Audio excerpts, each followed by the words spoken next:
Well, with us now, Dominic Kavakeb from Bahrain's Justice and Development Movement. Thanks for being with us, Dominic.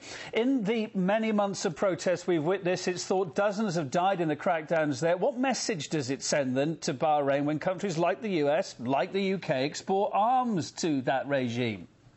Well, I think, obviously, it doesn't send a particularly fantastic message when you're sending weapons to a country that is using weapons against its people on a daily basis to kill, to injure, to crush protest, to crush, essentially, democracy.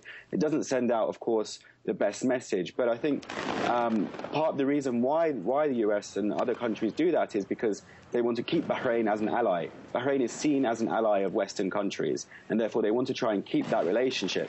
But what these governments don't realise, or what they perhaps refuse to realise, is they have a huge amount of leverage. They have a lot of ability to convince Bahrain or to pressure them into reforms, into respect for human rights.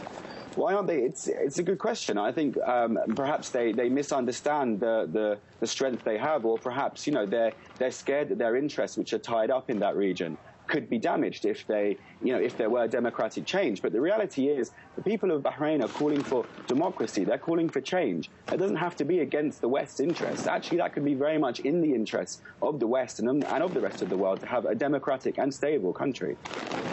What are your thoughts about the fact that Bahrain recently joined the UN Human Rights Council Advisory Committee, calling it confirmation, maybe, of a global confidence in the kingdom? But, why do you think it was able to join up when, at the same time, repressing democracy campaigners at home?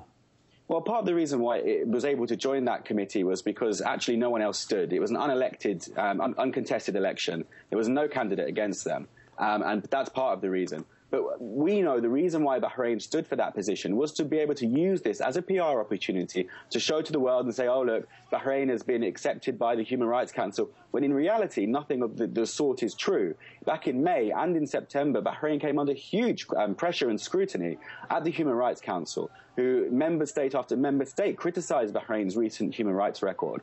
So I think this attempt to get on that council was a way to deflect that.